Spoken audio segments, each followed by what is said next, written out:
Muy bien, continuamos con la unidad número 1 de enlace químico, los compuestos orgánicos, con la segunda parte.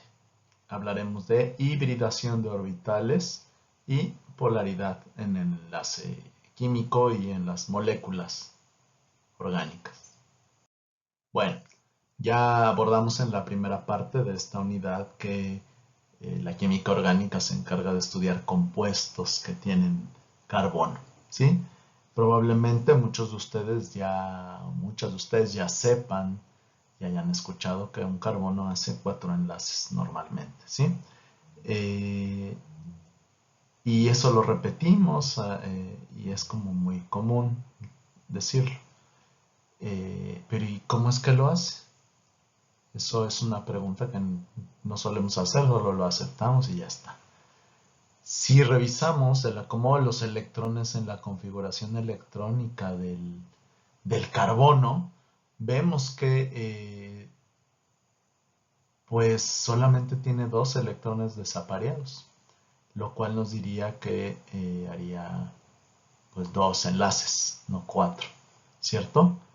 Eh, y eso pues no explica que lo más común es que el carbono haga 4. Entonces, ¿qué es lo que sucede? Bueno, para intentar explicar esta situación, qué es lo que pasa? ¿Qué es lo que se propone?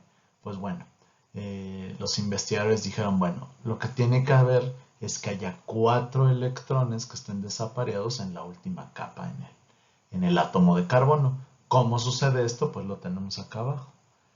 Uno de los 2 electrones apareados en el orbital 2s eh, se excita y brinca de nivel del 2s a uno de los orbitales 2p, al que está vacío, y de esa manera terminamos con eh, los, los electrones, los 4 electrones desapareados que necesitamos para esos 4 enlaces que sabemos que hace el carbono. Pero eso no termina de explicarnos cómo es. ¿Por qué? Pues porque tenemos este primer compuesto llamado metano, el primer compuesto, digamos, de la química orgánica, compuesto más sencillo, más pequeño, que tiene 5 átomos, uno de carbono y 4 de hidrógeno.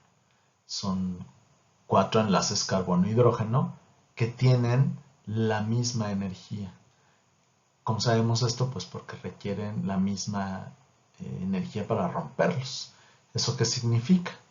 Pues que esos 4 electrones no pueden estar a niveles energéticos diferentes. Si recuerdan las cosas de configuración electrónica, pues bueno, sabemos que son niveles de energía y están esquematizados de esa manera, por eso la S está un poco más abajo que las P's, porque están diciendo que ese electrón tiene menor energía que el que está en las P's. Entonces, como les decía en la diapositiva anterior, pues eso no explica que no termina de explicar por qué el carbono hace 4 enlaces. Entonces, nos lleva al concepto que se acuñó a la forma de explicar cómo es que el carbono puede hacer 4 enlaces. Y eso se explica por esto que está aquí abajo. El concepto de hibridación de orbitales. ¿Qué es lo que dice la teoría de hibridación de orbitales o orbitales híbridos? Pues es esto, que los orbitales 2s y los 3 orbitales 2p se fusionan para dar vida a uno nuevo, a un orbital híbrido, orbitales híbridos, que son conocidos como sp3.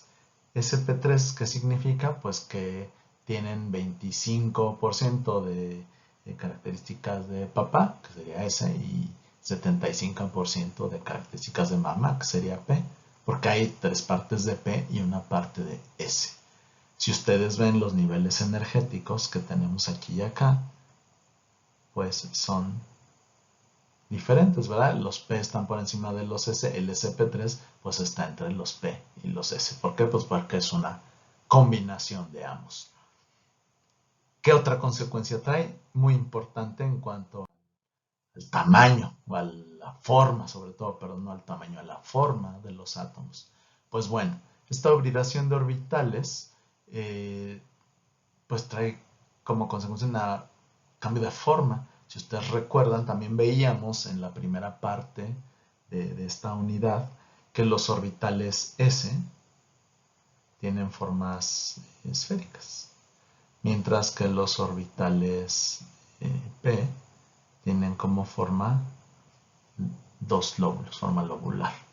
Cuando se hibridan, cuando se fusionan para formar este nuevo, pues también tienen esta forma bilobular, nada más que un lóbulo es mucho más grande que el otro. Entonces piensen que tiene cada carbono en su última capa 4 orbitales de este tipo sp3. ¿Eso qué nos dice? Pues bueno, que cuando se fusionan el S y los 3p, pues vamos a dar origen a los 4 sp3. ¿Cómo se acomodan estos en torno al átomo de carbono, al núcleo? Pues bueno, estos pues ocupan, ¿verdad?, un cierto espacio, eso es lo que nos dice el orbital. Y estos orbitales, no se olviden que cada uno de estos aquí, lo voy a representar con puntos, aunque no debería, pues cada uno de estos tiene, ¿qué? Un electrón, cada uno de ellos con un mismo spin.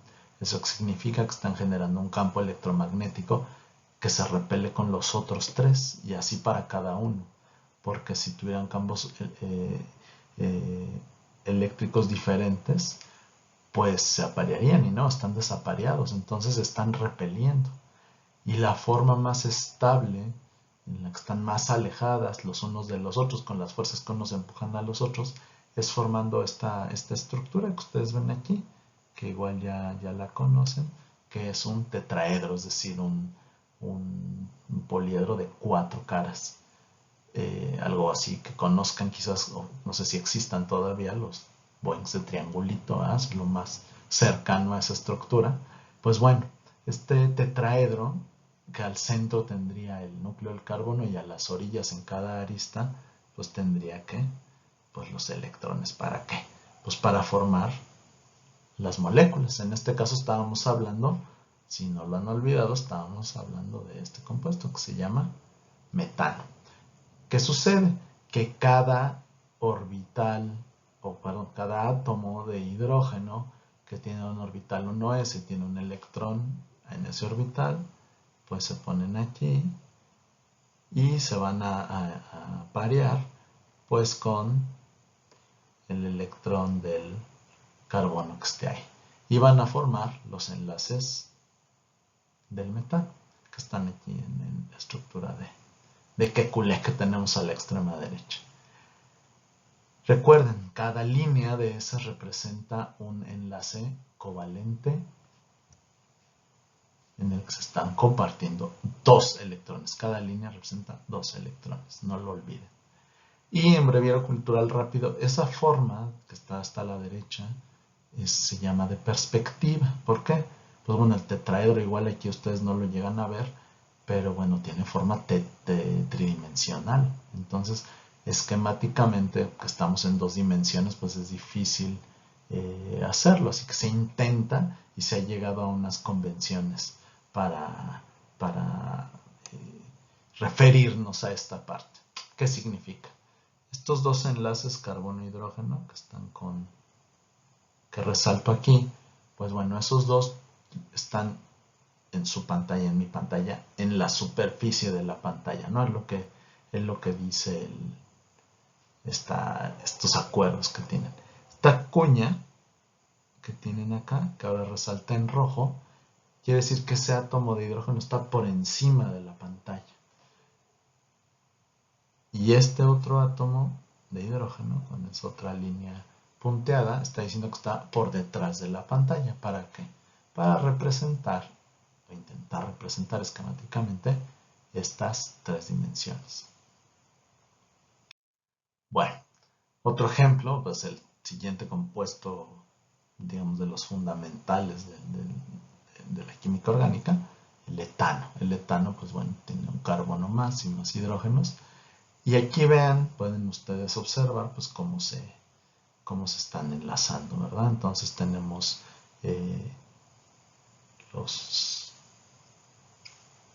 los hidrógenos, que tienen un electrón en cada orbital 1s, y los carbonos que tienen pues las formas tetraédricas. Cuando se sobreponen estas estructuras, estas nubes electrónicas, pues forman los enlaces covalentes, ¿sí? En este caso, vean ciertos detalles. Pues en el caso de los enlaces carbono-hidrógeno, bueno, se están superponiendo un orbital 1s con un orbital sp3. En el caso del enlace carbono-carbono se están uniendo, se están apareando dos electrones de orbitales sp3. Si ustedes ven aquí en medio, es importante destacar pues un par de cositas, que son las longitudes de enlace. Vean ustedes que la longitud de enlace no es la misma. ¿Qué les está diciendo ahí? Que el enlace carbono-hidrógeno es un poquito más corto que el enlace carbono-carbono. ¿Esto a qué es debido? Pues a que el carbono atrae con un poquito más de fuerza los electrones que el hidrógeno, y eso hace que se jale, que se acerque un poco al átomo de carbono, y eso hace que ese enlace sea un poco más cortito, ¿no? Comparado con el carbono-carbono. Esta teoría de orbitales híbridos pues es muy importante porque no solo ayuda a explicar la forma en la que se acomoda en el espacio, en la que están las formas de las moléculas del carbono, porque también aplica, por ejemplo, para el átomo de oxígeno y para el átomo de nitrógeno. En este caso aquí tenemos, bueno, dos moléculas que son arriba, en la parte de arriba está el agua y en la parte de abajo tenemos el amoníaco, ¿sí? El amoníaco y el agua. Bueno, ¿qué es lo que sucede? Pues bueno, estos dos átomos, tanto el oxígeno como el nitrógeno, no hacen 4 enlaces, sino que el oxígeno hace 2, el nitrógeno hace 3. En las otras dos puntas del tetraedro que hay, pues hay pares de electrones. En el caso del oxígeno hay 2 pares de electrones libres, en el caso del nitrógeno hay 1. ¿Qué trae como consecuencia? Pues son 2 electrones, es un poco más voluminoso. Además, pues sí, ocupa más espacio. En el caso del nitrógeno, bueno, nada más es 1. ¿Y eso se traduce en qué? Si ustedes lo ven acá, pues fíjense que, si recuerdan, si comparan con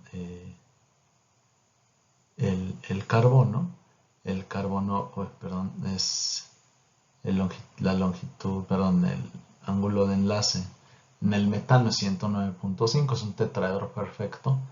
En el caso del oxígeno en el agua, bueno, pues el ángulo de enlace entre los hidrógenos en el agua o en el amoníaco, pues está un poquito más cerrado. Si ustedes se dan cuenta, pues a mayor cantidad de pares electrónicos libres ahí, pues empuja más los dos enlaces, ¿no? del nitrógeno, y hace que se cierre. Bueno, son características, ¿no? Que le comparte, que le da la forma tetraédrica a estas moléculas. Bueno, decíamos que esta segunda parte también íbamos a hablar de una característica importante de muchas moléculas, que es la polaridad. ¿Qué es eso de la polaridad? Pues la polaridad es que se formen dipolos. ¿Qué nos referimos con dipolos? Pues bien, vamos a tomar el primer ejemplo, que sería el ácido clorhídrico. ¿Qué tiene ahí el ácido clorhídrico? Pues obviamente tiene un enlace entre un hidrógeno y un cloro. Y además ahí en esta molécula, como está representada, tiene dos cosas rojas encima, son letras delta. Delta, que sería la D en griego, dice delta más y delta menos. ¿Qué nos está diciendo? Pues que se están formando dos polos, un polo positivo sobre el hidrógeno y un polo negativo sobre el cloro. ¿Qué significa? No significa que sea un enlace iónico. Ojo, porque a veces hay confusión en esta parte. Lo que sucede, si nosotros vemos la tablita que tenemos acá arriba, está 1.3, pues ya la habíamos revisado, es la electronegatividad. Pues vemos ahí que el cloro atrae con más fuerza los electrones que el hidrógeno. ¿Eso qué hace? Pues que esos electrones que están ahí, recuerden que esa raya que está aquí, el enlace, recuerden, no olviden que nos está diciendo que son dos electrones, ¿verdad? Y ya sabemos que los electrones no son puntos, aunque los representamos como puntos, no son un punto en el espacio, sino que ocupan cierto volumen. Pues bueno, ese volumen que ocupan esos dos electrones, que es el enlace, pues tiende a irse hacia el átomo más electronegativo, que en este caso, pues evidentemente es el cloro, ¿sí? ¿Qué sucede? Que hay mayor densidad electrónica, electrón, acuérdense, tiene carga negativa, hay mayor densidad electrónica sobre el cloro que sobre el hidrógeno. ¿Eso qué hace? Pues que haya una delta negativa sobre el cloro, hay mayor densidad electrónica y hay menor densidad electrónica sobre el hidrógeno. Analogías de la vida, imagínense que les están jalando la cobija en la cama y les dejan expuesto al cuerpo en la noche, pues bueno, le quita la densidad electrónica el cloro al hidrógeno y le expone un poco el núcleo, ¿no? Si lo quieren ver así, por eso es la delta positiva. Eso se repite con las dos moléculas que veíamos anteriormente en la hibridación, que son el agua y el amoníaco. ¿Qué sucede? Pues que en el agua igual lo han escuchado, es una molécula polar. ¿Por qué? Pues porque el oxígeno atrae con mayor fuerza los electrones de los enlaces con los hidrógenos, lo mismo sucede con el amoníaco. ¿Y eso qué significa? Pues que hay una densidad mayor de electrones sobre el oxígeno y sobre el nitrógeno que sobre los hidrógenos. Cuando tenemos enlaces polares, pues estamos diciendo que hay mayor electronegatividad de un átomo sobre otro, sin que le quite los electrones, lo están compartiendo, por eso es covalente. Sin embargo, bueno, si hay polaridad, también puede no haber polaridad, ¿verdad? Porque los dos átomos pues no se atraigan con tanta fuerza. Eso lo podemos ver aquí, por ejemplo. Perdón, esta tablita nos habla de una característica de un valor que se llama el momento dipolar. El momento dipolar les dice, pues es básicamente la diferencia entre las electronegatividades entre dos átomos enlazados. Ese que les marqué, pues bueno, el enlace carbono-carbono, pues obviamente el momento dipolar es cero. ¿Por qué? Porque cada carbono atrae con la misma fuerza. Entonces es un típico enlace covalente no polar. Pero fíjense ustedes, revísenlo. Por ejemplo, los enlaces con el flúor. Vean el carbono con el flúor o el hidrógeno con el flúor, el cloro. Los momentos dipolar son muy altos. ¿Eso significa? Pues que son enlaces covalentes muy polares, ¿sí? Porque el flúor atrae con mucha mayor fuerza los electrones. Si trasladamos eso es si tenemos moléculas que son biatómicas, como es el caso aquí del ácido fluorhídrico o del ácido clorhídrico, pues la polaridad de esa molécula está dada únicamente por el enlace hidrógeno-flúor. Pero si es una molécula poliatómica, como puede ser el agua o el amoníaco, pues no depende de un enlace, sino de la combinación de todos los enlaces, ¿sí? Entonces vean ustedes que los valores que presentan pues son relativamente altos, ¿no? De hecho, el del agua es hasta más grande que un enlace hidrógeno-flúor. Ahí no solamente participa la fuerza con la que un átomo atrae más que el otro, también tiene que ver la geometría de la molécula. Si ustedes ven, pues bueno, aquí hay unas líneas verdes que representan los vectores de la fuerza con la que se atraen los electrones. Ese vector, esa fuerza, la sumatoria de esto, la componente es el valor de la polaridad. Y eso está dado ahí por la letra mu, que es eso que está en rojo hasta abajo. Y ustedes pueden ver que en el agua y en el amoníaco pues son un valor alto, un momento dipolar alto, son moléculas polares. Pero ¿por qué les digo que tiene que ver la geometría? Pues muy fácil. Si ustedes ven moléculas, por ejemplo, vamos a revisar primero el tetracloro de carbono. Si nosotros analizamos únicamente el enlace carbono-cloro, podemos ver que el momento dipolar es bastante alto. Y uno podría pensar que una molécula que tiene fórmula CCl4,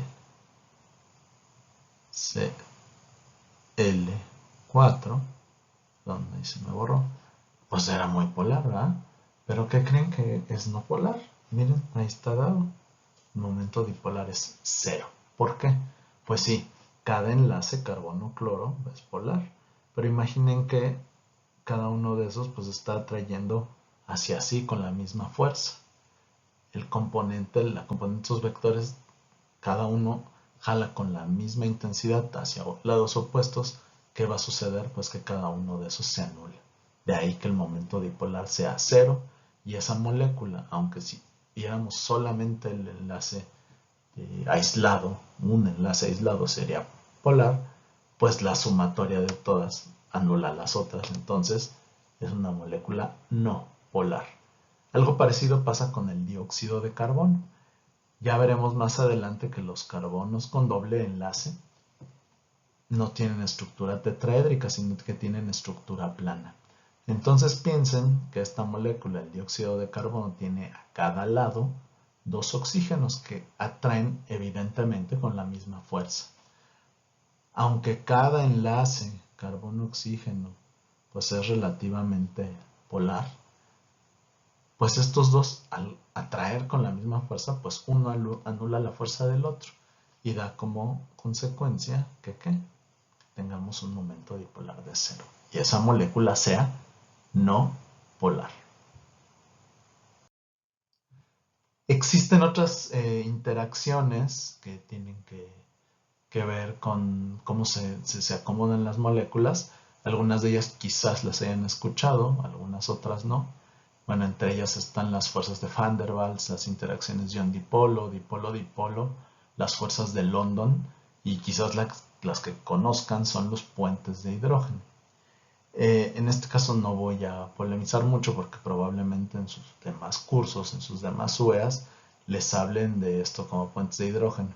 Solo les digo que en química ya no se habla de eso, casi se habla de enlace de hidrógeno. Pero bueno, lo vamos a dejar en esto, en puentes de hidrógeno. Bueno, estos que les presento aquí no tienen una fuerza tal que le dé una particularidad como un enlace covalente, un enlace iónico.